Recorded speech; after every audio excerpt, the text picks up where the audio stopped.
We have somehow become accustomed to the fact that revolutions in the name of the bright ideas of freedom, brotherhood and equality bring with them at the same time mass executions, civil wars, and other popular amusements. The Great French Revolution is of course the standard here, that's why it's great. And in the end, what won't you sacrifice for the sake of a bright future? But what if the forces of good have already won, having received a doctorate in the field of guillotine construction on the way, and a bright future at the same time somehow does not come? Maybe you just need a strong leader who will fix everything. The prefect manipulates votes, the judge scares the people with the ghost of a revolution. The priest manipulates the people, cursing freedom of thought from his pulpit. A university professor stigmatizes freedom. The court is not justice, but months of imprisonment and thousands of francs in fines for those who oppose extortionate taxes. Police surveillance of the press, raids on demonstrators and illegal arrests. This is how the politician and journalist André Rachefort described France during the Second Empire.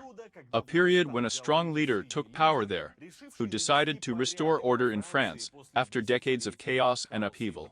About the coming to power of Napoleon III, one famous bearded man said that history repeats itself first as a tragedy, and then as a farce. Bearing in mind that our hero revived the Bonaparte Empire when no one asked for it at all. The bearded man was Karl Marx, which is funny, considering that Napoleon III himself did not ironically call himself a socialist on the throne. On the other hand, sometimes this monsieur is colorfully called the author of nothing less than the first fascist regime in history. And all this in the middle of the 19th century. Hello everyone, I am Yeager Ziryanov, and you are on the Redroom channel, where we talk about the dead and the dead, about history. And today, let's figure out who you need to be in order to call yourself both an emperor and a socialist. Why freedom is always as necessary as it is insufficient. Can a dictator be truly popular? And if the answer to this question is yes, is it worth giving up, or is there still hope for the best? If I intrigue you, then let's go. But first, let's recall the events that took place in France in the 18th and 19th centuries. The 14th of July, 1789th year, was the best day for the prisoners of the Paris political prison of the Bastille. It was taken by storm. This is the date of the start of the Great French Revolution, which began with the struggle for all the good against all the bad, and ended with the coming to power of one Corsican, who decided to spread this very good across the European continent, through wars of conquest. Successes and triumphs were replaced by the well-known defeat, exile, and twice, as in that meme about the Simpsons, and the return to power of the Bourbon dynasty. The brothers of King Louis XVI, Louis XVIII, and Charles X ascended the throne in turn. In fact, Louis Charles, well, why bother? Since their predecessor, so to speak, completely lost his head during the 10-year festival of progressive liberal values. These young people were very serious, to the point that Louis XVIII literally began his administration with white terror. Well, it went. The restoration of censorship, the return of the power of the Catholic Church, and all sorts of other similar jokes. Like changing the electoral law in such a way that now just a tiny percentage of the population could vote, although the last point did not work out quite well. It was signed in July of the 30th year by the second of the aforementioned monarchs. These were the so-called July Ordinances of Charles Bourbon, or the July Decrees, and they led, respectively, to the July Revolution. And, by the way, this picture of Delacroix, which you have all seen, and for which, I really hope, YouTube will not scold us, refers specifically to the July Revolution of 1830 and not to the Great French, although it is usually illustrated with this picture. Friends, nowadays, in order to realize your Napoleonic plans, you no longer need to try to declare yourself emperor. Remake the whole world, and you don't even need a triangular hat. Moreover, a castle in Bavaria or influential relatives are also not necessary. because in our time, unlike the 19th century, a cool and useful education is available to everyone. Yes, I know that among my viewers, there are many, both those who are graduating from school and their parents.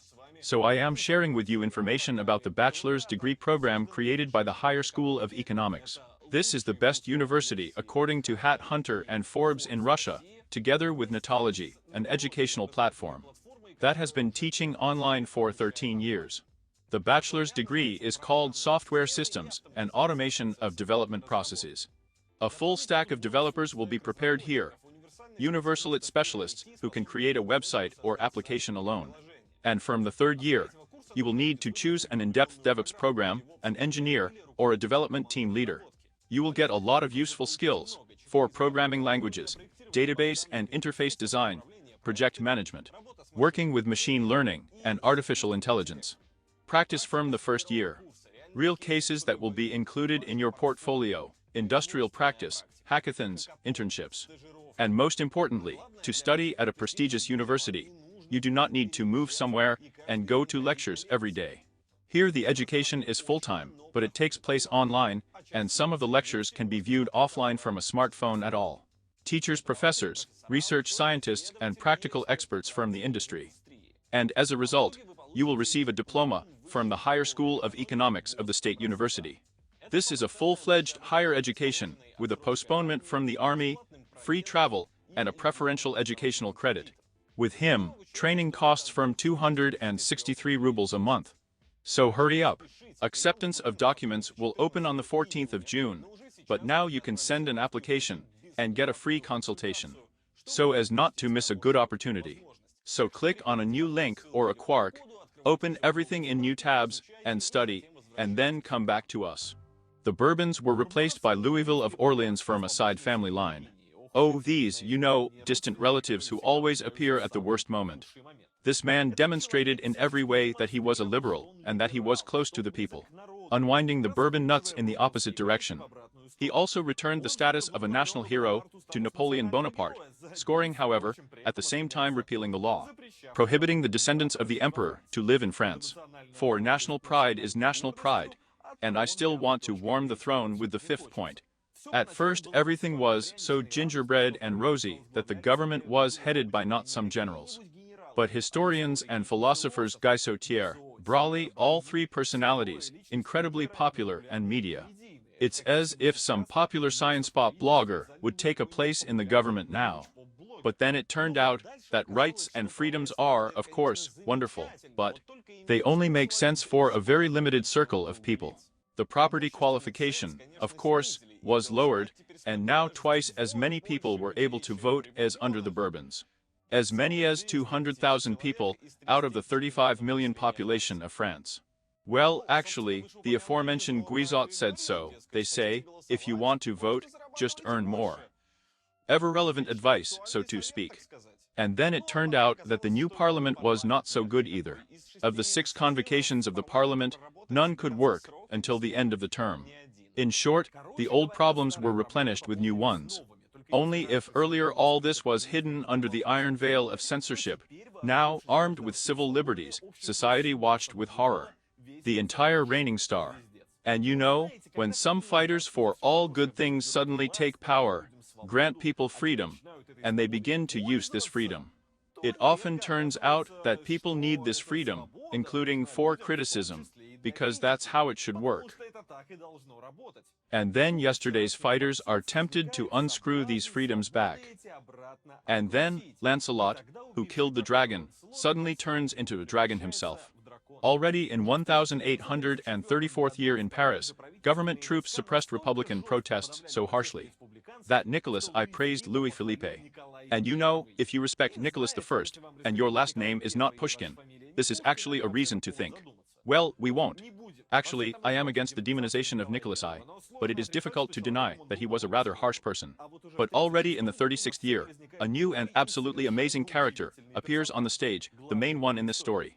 The future Napoleon III, born in 1808th year, under the name Charles Louis Napoleon Bonaparte, is actually the nephew of the original Napoleon. And this nephew's childhood was probably just great, until in the 7th year of his life. His uncle's empire ended due to an overabundance of foreign troops in Paris. Even before the official expulsion of the Bonapartes from France, his mother would take him to Switzerland. Then, he will study in Bavaria, in Augsburg, and will hang out there with the best minds of his uncle's era. Well, yes, Dumas's father, Chateaubriand, Georges Sand hung out there, and our hero also managed to learn to be an artilleryman. Because, apparently, well, my uncle did it, why not? However, this, as well as service in the Swiss army, as well as a short participation in the Italian uprisings, all this was clearly not the way, you know, to glory. But then Charles Louis met a frostbitten official, a revolutionary and an adventurer, a former peasant and hussar, a journalist, and just a madman who lived a strange life under the fake aristocratic surname of the Deeper family. It was the Deeper of the family who convinced Monsieur Bonaparte that it was time to pull himself together and justify his surname after all. They say that in France everyone is just waiting for Napoleon. By the way, you are also very much waiting for travel and adventures. It's enough to buy cheap airline tickets and go to a new place for yourself. And Charles Louis decided to attempt a coup. Not only was it an unprepared, ineffective, and generally stupid attempt, but he also did it twice. The first time he stormed into Strasbourg in the 36th year with the imperial banner with an eagle at the ready. He really even had a pack of some local officers there who were ready to support him. But when the soldiers heard that he was Napoleon, they somehow doubted, because Napoleon died, you know. And I don't even ref. The second attempt to seize power happened in the 40s. There, too, the soldiers began to suspect something was wrong, and even thought they were preparing something anti-government here. And apparently it stirred in their heads at the moment when Napoleon said that he was Napoleon, and it was necessary to go to Paris to liberate France. It turned into a fight and a shootout, and it all started with the fact that Napoleon himself shot a pistol right into the chest of the garrison commander. If after the first attempt, Charles Louis was pitied and tried to be exiled to America, which was not very successful, now Monsieur Bonaparte received a life sentence. And it was originally about the death penalty in general, but as the government newspaper sarcastically commented on the situation, Mr. Bonaparte is clearly insane. And the insane are not shot, the insane are taken into custody. Well, what can I say, my lord? Welcome with your jokes about Napoleon and the fool in the comments. By the way, you can also put your great like under this video, and subscribe to the channel if you haven't done so yet. In general, although our hero went to prison after all this, he managed to declare himself quite loudly politically. And it was not bad, because the Bonapartists were completely discouraged at that time. The fact is that the son of the original Napoleon died back in the 32nd year, and the brother of the original Napoleon, who was once king of Spain, was, well, not really. I mean, the Spaniards called him Don Pepe the Bottle. And considering how much Spaniards drink, but the fans, this title had to be really earned. And then, suddenly there appears a sober, young, energetic to the impossible, and generally promising nephew of Napoleon himself. Well, the fact that he's in prison, so you'd think that to me. Moreover, European prisons were European even then. At least if you're Napoleon. In Fortress Ayum, he had a book subscription, his own room, and the right to correspond with friends on the outside, and, probably, a PlayStation 5. Moreover, he was freely published in French newspapers, and on any occasion, and on any topic. It was especially cool when he advised in one article not to trust princes who flatter the people with promises. He certainly talked about the current government, but lol, Stirlitz has never been so close to failure. And he also wrote an article there on sugar beet. And, oddly enough, this topping even made sense. Firstly, Napoleon I introduced the fashion for sugar beet, and secondly, watch your hands. Sugar beet can displace sugar cane, and if we don't need sugar cane, then we don't need slaves who grow it in the Caribbean. So let's abolish slavery. And because of these takeaways, sugar beet producers will really vote for him later. It's funny, by the way, that at the same time, slavery in the Antilles was abolished by the Republicans. And the merits of Napoleon III are actually not there at all. But Napoleon, in principle, had a thing about colonies. France was just waging a bloody and unpopular war in Algeria, so Louis Napoleon called for the abandonment of the colonies. Well, except for Algeria and Guyana, like okay, did they take them for nothing? And in general, he called wars evil. And, that is, friends, was he a pacifist? No, friends, he was. But his most important work of those years was the eradication of poverty, criticizing the Industrial Revolution, criticizing the way of life of the proletariat, and proposing social Napoleonism as a solution. And if social Napoleonism doesn't make you yell, then I don't know what can make you yell. The idea was, firstly, to give voting rights to workers, and secondly, to raise the level of consumption and life of workers and peasants. Well, because the consuming people are also the people who produce goods, because capitalism. Well, let's not suck it up. Everything is clear here. It was supposed to raise the amount of cash in the hands of workers by organizing public works, introducing progressive taxation, and by mass transfer of land to workers.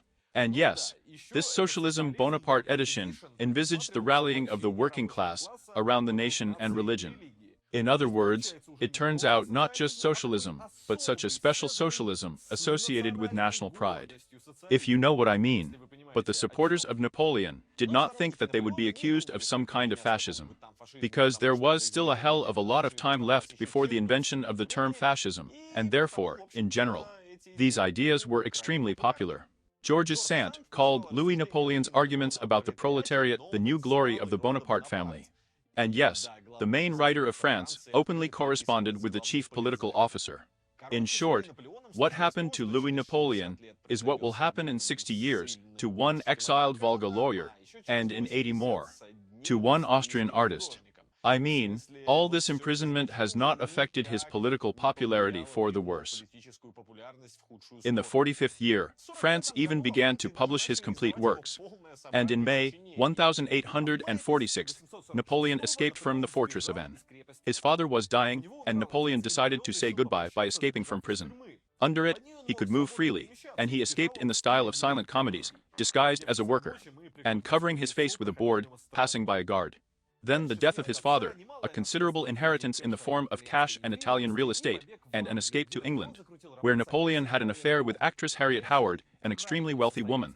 All these gifts of fate were enough to live comfortably in England, right up to 1848, when another revolution happened at home.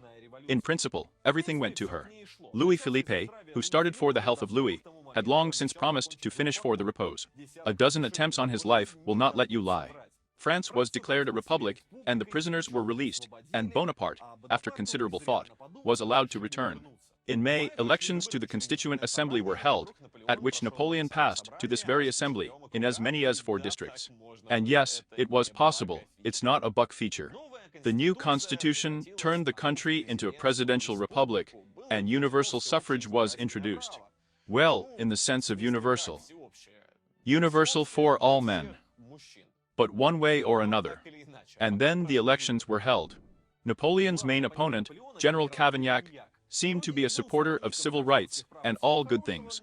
But he was poorly remembered for the executions of rebellious workers on the Parisian barricades in the 48th. And also by the fact that he came up with a great idea to pull off reforms, at the expense of a new tax on peasants of 45%. However, it would seem that such a thing, in modern France, everyone seems to live like that.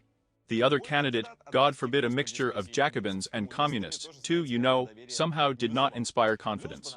Plus, Bonaparte was supported by the monarchists, who, however, did it not out of great generosity, but because they expected that he would mess up so much that he would finally discredit the republic, and it would be possible to restore the good old monarchy with someone you know more. Here's a suitable one. Yes, they were not Bonapartists, if anything. And the common people voted for Bonaparte, first of all, because he is Napoleon Bonaparte. Well, Coman, in the end, most of the voters, in principle, voted for the first time, and could not help but be led to this. And secondly, because social Napoleonism, God forgive me, with all its promises of a better life for the common people, looked pretty tasty. By the way, it is known that Louis Napoleon himself sent his man to the Commissar of Russian intelligence in Paris, in a completely cynical way. And he offered St. Petersburg in general, any concessions from the position of the president. In exchange for 1,000,000 gold francs. In the capital of Russia, they even took it for a prank at first, but it turned out that it wasn't. In St. Petersburg, however, they decided so brazenly not to interfere in the elections in the end, but the fact itself. So, Bonaparte became president, and Adolphe Barrot, a supporter of the Orleans monarchy, became prime minister. Thanks to Barrot, Louis Napoleon really sat relatively still for the first couple of years and pretended to be a puppet. And then suddenly it turned out that he had his own secret personal intelligence unit, and also his own people, in a bunch of important posts, including, for example, his half-brother as the Minister of Police. At the same time, Napoleon traveled around the country and said that he had 1,000,000 of the coolest ideas, that the cursed monarchists simply did not allow him to implement. The Tsar is good, the boyars are bad, everything is as usual. However, there were arguments for the boyars, that is, for the nobility too. They say, look, either Napoleon or the damned Jacobin communists. All these campaigns were naturally backed up by propaganda in the army. Louis Napoleon literally distributed wine and sausages to the soldiers, and he himself had no money for this, but then he was saved by his much-respected Englishwoman, Lady Howard, who sold her family property and jewelry, and sponsored the whole thing with this money. Skeet fracture happened in 1851st year. 4 years of the presidency were coming to an end, and the monarchists clearly made it clear to Louis Napoleon that they were not going to support him. He reacted in an understandable way. He introduced a bill that stupidly abolished term limits. And when the parliament, of course, did not accept it, Napoleon simply raised his troops. And the very next day, Parisians read in the newspapers about the dissolution of parliament and the introduction of martial law. And the attempted uprising ended with the arrest of 27,000 people. The rejection of parliament for Louis Napoleon was not something out of the ordinary. In general, he did not particularly favor parliamentarism, you know. And he believed that the workers and peasants needed not a parliament, not political freedoms, but material goods, and the sovereign, who will provide them with these material benefits. So the era of crown republics has come, that is, dictatorships, where the dictator relies on the people. Well, more precisely, people's referendums, from which the approval of his dictatorship seems to follow. In December, the first such referendum was held in France. The question was, are you ready to give Louis Napoleon full constitutional powers for the next 10 years? And what did that even mean? If you ask what this means, I will answer. They did not vote for any draft constitution. There was no mention of it.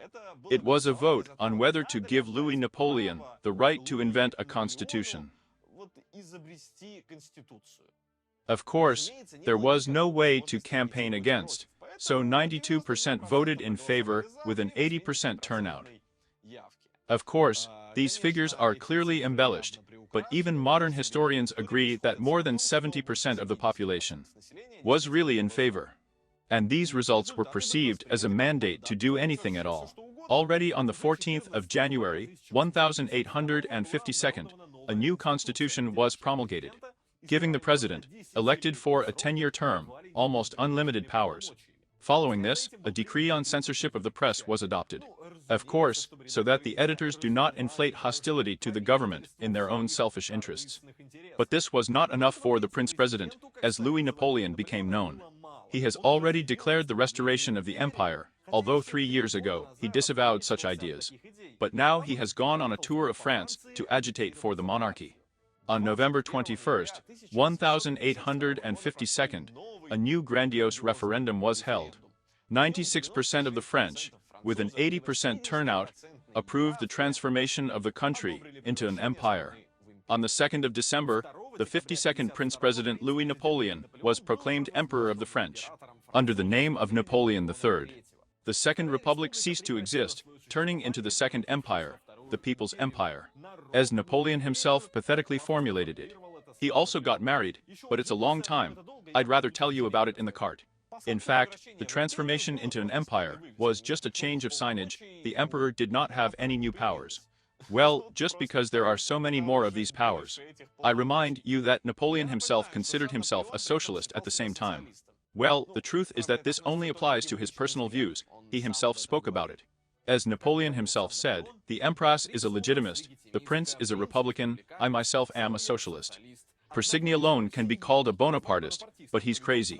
So the system was based on two things, on repression, and on the support of ordinary people. Napoleon III took away political freedoms and gave them an increase in living standards in exchange for them. Let's start with repression. The entire opposition was transplanted or expelled from the country in the first few years. Victor Hugo, for example, was forced to live on the other side of the channel. Some oppositionists were occasionally granted amnesties in exchange for cooperation. A lot of noise, for example, was made by the episode when Napoleon pardoned Abd al-Qadir, the long-term leader of the Algerian resistance. There was censorship in the press. The upper house, the Senate, was stupidly appointed. The lower one, well, was elected, but for some reason independent candidates were elected there, loyal Bonapartists. Of course, the opposition was also represented there, but for some reason it was always no more than 10%. And the episodes of radical struggle that arose only led to worse consequences and reactions. Several attempts in the 50s ended up with a new law that expanded the powers of the police. By the way, if you have seen our video about how the structure of cities has changed in different eras, then perhaps you remember how medieval intricate buildings began to be replaced by boulevards and avenues. So, the famous reconstruction of Paris by Baron Haussmann took place just under the rule of Napoleon III. And it is believed that one of its reasons was the fact that it was too easy to erect barricades on narrow medieval streets, unlike the new wide avenues. But, as I said, Napoleon also had a carrot, the very policy of socialism on the throne. However, the idea of distributing land to workers somehow failed. When it came down to business, it turned out that raising virgin soil in France was very difficult and dreary. So they offered an alternative option, to send the poor to Algeria. And this Algerian hectare worked so well that even after the end of the empire, the policy continued. And by the 20th century, 1 million Frenchmen had been resettled in Algeria. If anything, this is about the same as how many local residents were killed during the conquest of Algeria. But French Algeria, the wars there, historical memory, and issues of French colonization. This story is separate and juicy. By the way, here's what I thought about these individual topics. If you are interested in the topic of Algeria, France there, war crimes, and all sorts of interesting cakes that took place there, then let's have 40,000 likes under this video. I think 40 is fine, and you can definitely do it. And we will shoot a video about Algeria right away. I just really want a video about Algeria myself. Guys, please throw lois. All right, let's go back to social Bonapartism. Under Napoleon III, banned from working on weekends and holidays. They introduced a mandatory pension for civil servants, introduced labor inspections that checked the quality of working conditions. In the 64th year, France became the second country in the world after England, where the right of workers to strike was recognized at the legislative level, and a system of cantonal medicine was created for peasants. In fact, this is what was called zemstvo doctors in Russia. By the end of the empire, 300,000 peasants had access to zemstvo medicine, which of course doesn't sound so cool if you understand that it was about 1% of the population of France. A law was passed to have a school in every commune with a population of more than 500 people. Well, in addition to social work, money began to be invested in railways, with which everything was pretty bad. And also in telegraph lines. By the 70th year, 17,640 kilometers of roads and telegraph lines will be built, which, generally speaking, is decent. Just look at the map with the density of the railway coverage of Europe in those years. In addition, developed banking appeared, as if private, but for some reason. All private traders were people from Napoleon's inner circle. Banks began to lend to business, industry and agriculture, and French peasants, as they say, began to dress better. Historians note that during the reign of Napoleon III, the wages of employees increased by 47% in nominal terms, and by 20% in real terms. The average wage of a worker by the 60s reached 2 francs a day for a man and 1.5 francs for a woman. This, if anything, with a daily subsistence minimum of 1 franc. Coal production in the country has tripled. The average harvest has risen by 50%. The urban population has grown from 9 to 11 million people, and the population of Paris has doubled. And against this background, of course, many were ready to forgive the emperor to the fig of everything. And of course, Napoleon had Napoleonic plans to return France to the status of a great power. He needed it mainly because of his legitimacy, which was being shaken. Because in the eyes of most of the other monarchies of Europe, he was simply a fucking dictator who grabbed the royal regalia for himself. For example, Nicholas I recognized Napoleon III, as it were, but in correspondence he still addressed him as a sire, and not as a brother, as was customary between monarchs. Well, what could be better for strengthening power than the good old war? Yes, even with all the arguments that the empire is the world. So France entered the Crimean War. When the French troops landed in the Crimea, everyone was a little freaked out. The Russian press wrote to the last that there would definitely be no war with France. But Russia was a convenient target for Napoleon. It was clear that no one would stand up for Nicholas I and France would be on the side of good from the very beginning. An ideal opportunity for a campaign, though a very expensive campaign. 95,000 French soldiers died near Sevastopol, about a third of the entire expeditionary force in the Crimea. But who remembers that? The main thing is that now Sevastopol Boulevard has appeared in Paris. And then, during the Paris conference, France suddenly changed sides and supported Russia. Well, because in fact, she needed an allied Russia, at least against Austria in Europe. So there were almost no territorial concessions. But it was only when France went to war with Austria in the 59th year that Alexander II refused to deploy his troops. Napoleon managed to win that war and single-handedly help create Italy and annex Nice to France. And he did not draw conclusions. Moreover, everything was fine until the mid-60s, but in the 66th, the worst global economic crisis broke out. Strictly speaking, the transition to France began even earlier in the 65th year. The country's banking system simply took shape. The failed harvest and the civil war in the United States were added to the slammed banks, which blocked the supply of cotton, on which the textile industry was based. And on top of all this, Napoleon decided to invade Mexico. The war, which we incidentally mentioned in one of the videos about Mexico, was not only a failure, but also extremely costly. Hundreds of thousands of people were left without means of livelihood. The government began to rescue banks as the basis of the economy, of course. And this has already caused a powerful wave of workers' protests. If the Bonapartists led the parliamentary elections in the 63rd year without noise and dust, then already in the 69th year, it turned out that no one really likes the father emperor except the peasants. In any case, the townspeople and the working environment were extremely skeptical. The opposition took a third of the votes in the elections to the legislative district, and in Paris the Republicans, who were by default against the empire, won in general. Well, Napoleon suddenly became a liberal. No, seriously, he changed the government, appointed a systemic liberal as prime minister, and even began to carry out some kind of reforms. Well, let's say he abolished censorship. Well, that is, as it was cancelled. Now they simply soldered huge fines for incorrect articles. And as one contemporary wrote, magazines used to be closed, and now journalists are being closed. But even that, in this case, was a step forward, or a step back. Allowed rallies, and of course, with preliminary approval from the authorities, but again, at least something. And the workers were also allowed to trade unions. In short, it was all such an illusion, the scenery of the thaw, and the opposition even tried to take advantage of it.